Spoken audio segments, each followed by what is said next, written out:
faire un petit retour d'expérience. C'est-à-dire qu'il fallait que je change les phares de la Pontiac. Alors, je vais vous montrer plus précisément. En fait, c'est pas vraiment des phares. À l'époque, c'est ce qu'on appelle des bulbes. Vous voyez, c'est comme ça. Vous n'avez pas d'ampoule et quand c'est claqué ou foutu, il faut changer tout l'ensemble. Donc, du coup, ce que j'ai fait, c'est que je me suis commandé sur Internet donc, des phares de remplacement où ce coup-ci, on peut mettre carrément des ampoules. Voilà, et comme ça, après, on peut choisir la puissance de l'ampoule et c'est nettement plus facile à changer. Alors, je vous explique comment ça se passe.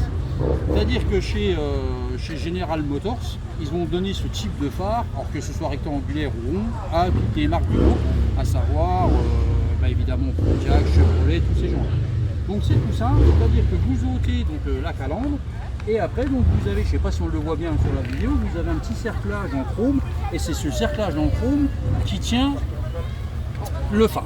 Et donc ce qui fait que vous pouvez changer le phare sans aucun problème, vu qu'en fait c'est la platine derrière qui sert au réglage. Comme ça, quand vous changez vos phares, et du coup vous n'avez plus aucun problème. Donc ça c'était pour la partie théorie. Maintenant la partie pratique, figurez que les Américains c'est des petits coquins. Donc vous voyez sur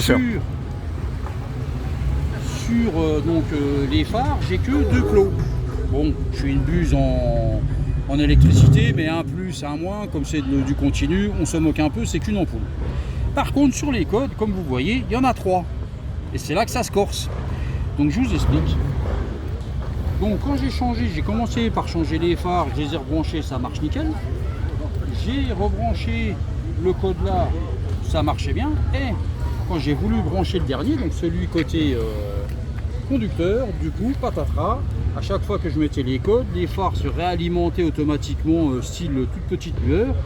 Donc il a fallu se creuser un peu les méninges.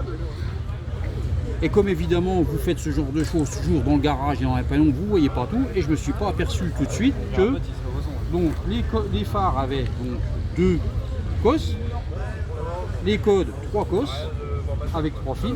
Et celui-là, bizarrement, je ne l'avais pas vu tout de suite. Vous avez un tout petit 4e fil qui est branché en double sur une des cosses, et donc voilà d'où venait le problème. Donc j'ai tout essayé dans tous les sens et alléluia, j'ai fini par trouver la bonne position. Il fallait juste que j'inverse la droite et le gauche. Je vous le dis, ça peut vous être utile si un jour vous voulez changer vos phares vous-même. Ne me demandez pas à quoi sert ce 4e fil, j'en sais rien. Peut-être que quelqu'un pourra aiguiller ma lanterne, mais bon, toujours est-il qu'en faisant comme ça, ça fonctionne.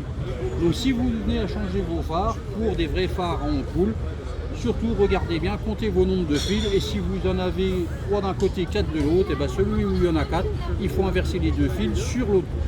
Voilà, j'espère que ce petit retour d'expérience vous sera utile. Moi j'ai un peu galéré, j'ai fini par trouver, et du coup je vous en fais profiter. Allez, à une prochaine, ciao!